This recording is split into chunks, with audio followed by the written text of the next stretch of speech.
Episode Limitless Beliefs. It was a very interesting experience watching myself read my journal on camera. I felt aware of how much less anonymous I all of a sudden was making myself. Did I have the right facial expressions? Did the editing look weird? Luckily, those were thoughts that spilled into my head after I read the episode and not during. So what was captured was me just thinking about the journal, and every once in a while being aware that the mic was probably picking up feline snoring or kibble crunching. Next time, I will tell everyone to eat dinner ahead of time, and I'll put a breathing strip on my moo. Is it even me if I don't let the world in on the types of jokes that I amuse myself with that probably don't translate out of my mind? No shame allowed. But I have been feeling shame for a different reason too lately. As we all do when a new year starts, I have been reflecting on all of the big adventures I want to get into this year. Most of it is just stuff carried over from last year, of course. I was very proud of myself for making it to almost 50 episodes published, and that doesn't include the reprogramming stuff. But I have some big ideas. I want to prioritize making the podcast more public and visible. I want to start doing speaking events where I teach people stuff I've learned at colleges and places alike. I even started using the tools I've learned to interpret and work through my dreams. I want to start helping others through that too. I'm super excited when I think about not just achieving, but working toward these goals. I'm so passionate about them, and I feel so at home doing work in this field. I even thought about going further in accreditation and maybe getting another certification or both. I care about it. And then I hear those voices. Why are you trying to be like Thais? Stop copying her. I even hear her saying, the audacity of you to even think you could be like me. Sometimes when I go to her webinars, I will type something I find helpful in the chat. Others do it too, and usually she will acknowledge it with encouragement or agreement. But lately, whenever I type something, I hear those voices saying, stop trying to act like you're her. What do you know? This is so strange. It's obvious, isn't it? We all learn from someone or someones, and then we take what we've learned, adapt it, and then pass it on if we feel like we want to. Why here does it feel different?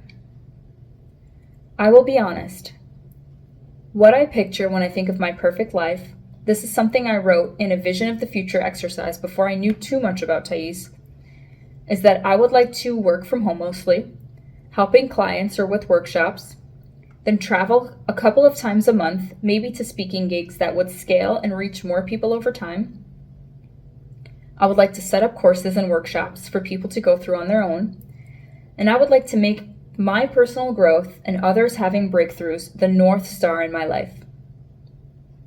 I think one thing that's causing these voices to show up is that the more I learn about Thais, from what I am seeing, is that this is exactly her life. When I was in high school, my closest friend, whom I did not know better to stay away from then, was a girl who took things about me and made them her own. And I know that's normal to trade from each other when you're young, but it was everything. I liked octopuses, she liked octopuses now too. I had a crush on that boy, she had a crush on that boy now too.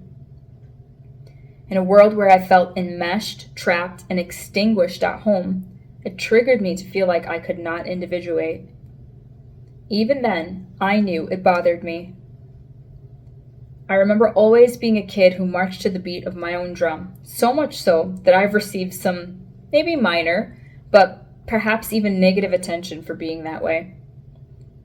When I was 18, I got my first job at a retail store that specialized in selling curtains. I absolutely hated it. Speeding past the still unbelievable things that happened to me there for now, we had about 30 minutes for lunch every day, and instead of eating in the break room and having more time, I walked a few blocks to the bus stop and sat on the stone wall by the bus stop. I used to take my shoes off, my feet aching and sweaty from the already long day, and I ate my homemade sandwich. I was 18, an 18-year-old girl, and I did not care how I looked, which apparently led people to think that I did not have a home. I realized this when some folks tried to give me money over more than one occasion. I guess maybe that was positive attention, but that's who I was even as a teen. I was not ashamed to do things that would have been embarrassing to others if it meant that I was achieving the outcome I wanted of mental peace and solitude and autonomy. When I was 26, I interned at a company, and me and about 100 other interns who could make it had the opportunity to meet and greet the CEO. I remember being totally shocked and captivated by him when he spoke. He was not at all what I expected. I can still conjure the feeling he gave me when he spoke. Serious, and even a little dark. Not evil, but serious. It reminded me a lot of Edward Norton's character in The Illusionist, how he would sit on stage and hold the audience's attention. What impacted me the most about him was that at the time, I thought I wanted to climb the corporate ladder. I knew I wanted to be something big. But I often felt out of place wherever I went, or like I had to wear a mask to fit in. I expected our CEO to be bubbly and extroverted and have a lot of well-wishing platitudes to say. But he did not do that. At the meet and greet portion after he spoke, lots of interns went up to him, and I listened to them ask the same questions. What advice do you have for me? What's something you wish you knew when you were just starting out? All good questions, no doubt. But I wanted to know something else. I wallflowered, working up the courage in myself to go up and talk to him. And not only was he dark and serious, and the CEO, he is much more than a foot taller than me, adding to the feeling of the intimidation that I felt. But when I saw my opportunity, I went and I asked him, "You seem very introverted. How do you deal with that as a CEO who probably has to talk to so many people on a regular basis?" And he looked down at me, his face lit up a little bit, and he said, "What an insightful question." We chatted briefly as the chaos around us continued, and the event photographer came around and said it was time for the photo, so everyone near did their best to get snug.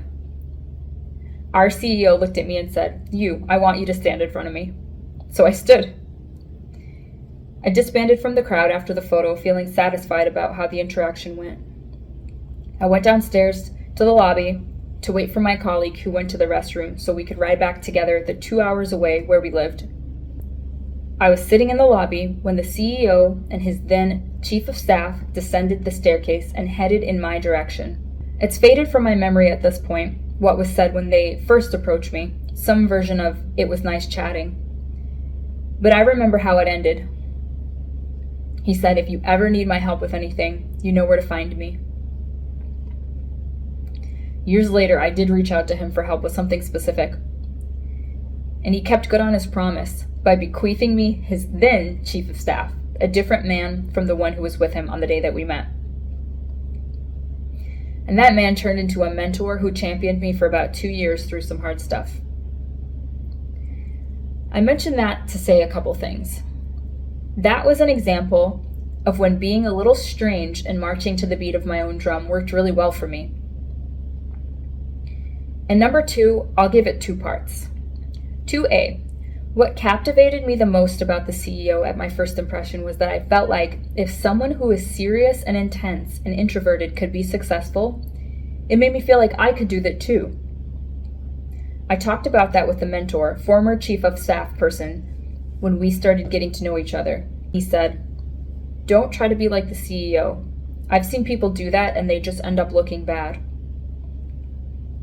And he meant well, but he didn't know me very well. And so 2B, what I realized and what I replied was that I don't want to be like the CEO. He just made me feel like I could be like me.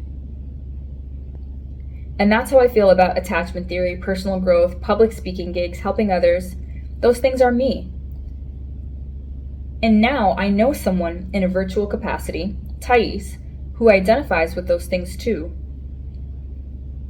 And when I see her do some very powerful things, I don't think I want to be like her as my first thought. My primary thought and feeling is that she makes me feel like there's a world where I can have and achieve and help and be like me. Part 2 of sorts. It's only been a couple hours since I wrote the first parts of this, but something quite lucky happened. I had my first art therapy session of the year, and I talked to her about these limiting beliefs. She had me do some images, and I was humbled and floored when she asked me one question. Why is it so bad to want to be like someone? I had all this language trying to make it clear that I have not and am not trying to be like Thais. Why was that? She had me finish 2 sentences. Copying someone is ... If I copy someone, I am ... And I surprised myself by writing, copying someone is gross and embarrassing. And if I copy someone, I am inauthentic, unintelligent, overly dependent, and I can't think for myself. Wow.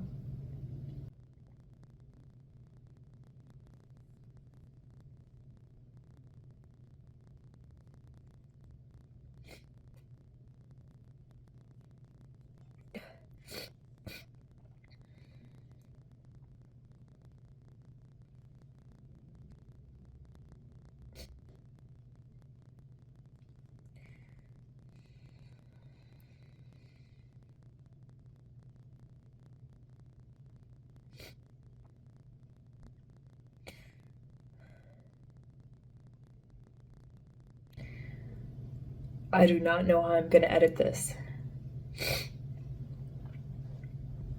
The images I drew after were to respond to a prompt about what do the voices look or feel like, and how can I protect myself from them. And I drew myself leaving, feeling proud of myself and resourced because I noticed that the voices felt like they were confined to a space and I was not. And she caught me and said, be careful. When we have a lot of trauma, sometimes we feel like our only solution through challenges is to leave. Sometimes leaving is absolutely the best option, but leaving can't be right all of the time, she said. So how do I want to summarize this mumbo jumbo of an entry? I'll talk to 2 people. Sai, I'm really proud of you for sitting down to journal this. I'm really proud of you for telling an enlightened witness the truth about something that was pretty shame-based. Honestly, I feel excitement. Every time I learn and unlock something, I just feel lighter and more pumped about life. In other news, literally and figuratively right now, I've been extremely stressed about some of the things going on in the country and in the world. The hardest part is that it is all pretty much completely out of my hands. But my internal environment is in my hands. The choices I make daily are in my hands right now. My art therapist said that sometimes limiting beliefs come up like that when you're on the verge of a breakthrough. I feel like I'm on the verge of a breakthrough. I feel like I have so much agency. I feel like my mind is exploding with ideas. That's a quote from a game called Dota that playing for me was definitely a trauma response. But I feel like this year in particular has the potential to impact the rest of my life and set me on a very exponential trajectory if I make and take the chances I want to. If I don't listen to the voices and either crouch down and let them pummel the passion out of me and the personal growth insights that are going to be even more powerful if I face the voices and don't just run away from them, listen to them and take them into consideration without taking them on. Today I choose to believe that there is plenty of room in the sea for me and Ms. Gibson. Today I choose to believe that if she is truly securely attached, which I truly believe she is, she will see my efforts and any success that even floats across her radar with pride and that she was a part of it. Today I choose to believe that it is okay to admire and want to be like someone. I was shamed for being needy as a kid and rejected by the one person I wanted to be like in early childhood. Today I choose to believe that I can model and individuate. I use the things I learn as a foundation and I extrapolate. And all of the people in the world to want to be like, if I had to choose, she would be up there on the list. Today I also want to talk to Thais. Thais, thank you so much for all that you've done for me and your community, realized and unrealized. I really admire you, but not in a crazy way, I promise. I think I get nervous that it will come off that way, so I'm setting boundaries and disqualifying myself in my own mind because I don't ever want either of us to feel uncomfortable in our interactions. I feel weird even writing this. I'm grateful that you didn't let limiting beliefs stop you from living your truth and your purpose, and that you work through them.